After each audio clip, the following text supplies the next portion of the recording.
Գիտեք, այսօր մարտի 8-ն է, մայրության և գեղեցկության տոն։ Մարտը պարզապես օրացույցի մի օր չէ, այլուր մի փարոց, որը հիշեցնում է մեզ կանանց ուժի, սիրո և նվիրվածության մասին։ Կինը ոչ միայն կյանք տվողն է, այլ հոգևոր լույս է, որը լուսավորում է սերունդների ճանապարհը։ Երբ լսում եք իմ բառը, ձեր մտքում ինչ պատկերներ է առաջանում։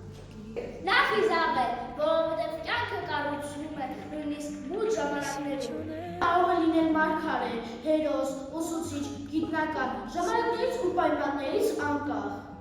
Ես կարծում եմ, որ կատարյալ կին գոյություն չունի, բայց ամեն կին կրում է հավերժական գեղեցկության և իմացության նշույլ։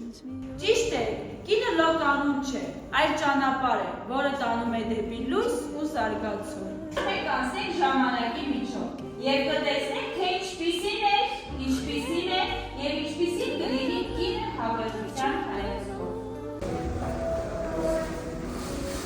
Սիրելիս, երկիշները պատում է երկիրը, ես զգում եմ, որ դու այստեղ ես։ Մեր զավակները քո անունն են շշնջում քնելուց առաջ, և ես պատմում եմ նրանց քո մասին, հույսի ու քաջության շղարշով։ Ես պատմում եմ նրանց, թե ինչ կարևոր դեր ես կատարում սահմանին, թշնամու առաջ կանգնած։ Դու հեռու ես, բայց քո ուժը այստեղ է, մեր սրտերում։ Ես կսպասեմ, բայց սպասելը միայն հույս չէ, այլ նաև պայքար, մեր տան,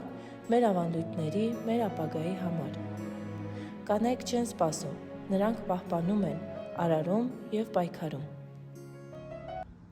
Այս տեսարանը նայելուց ինչ հասկացաք։ Այս կինը ոչ թե պարզապես մայր է, այլ մուտ հերոս։ Երբ տղամարդիկ պատերազմում է, կանայք են պաշտպան դառնում իրենց զենքն է, սերը, նվիրատությունն ու իմաստությունը։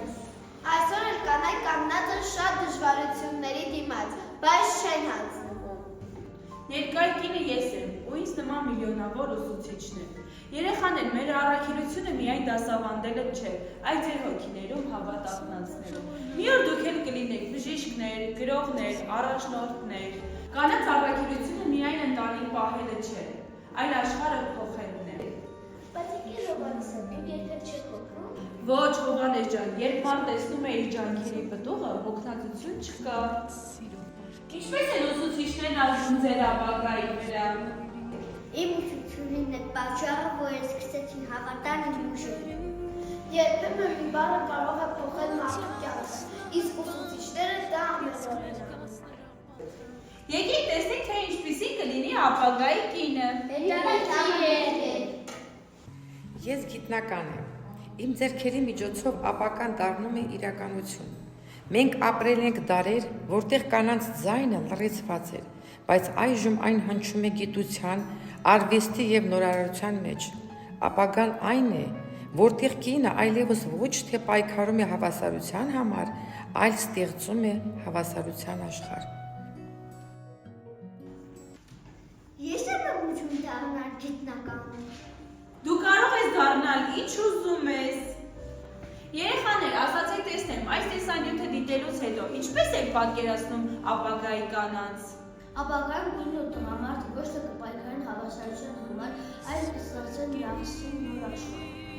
Ապագայում չլինի կանանց և տղամարդկանց աշխարհ, կլինի ուղղակի մարդկային առաքելություն։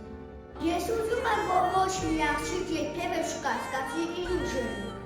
Այսօր մենք տեսանք, որ կինը ոչ միայն մայր է, ուսուցիչ, գիտնական կամ պաշտպան, այլ մի ամբողջ աշխարհ լույսի, իմաստության և ստեղծարարության։ Եկեք շնորհակալություն հայտնենք այն կանանց, ովքեր լուռ, բայց անսահման սիրով կերտում են մեր ներկան ու ապագան։ Եկեք շնորհակալություն հայտնենք աշխարհի բոլոր կանանց, մայրիկներին, տատիկներին, քույրիկներին։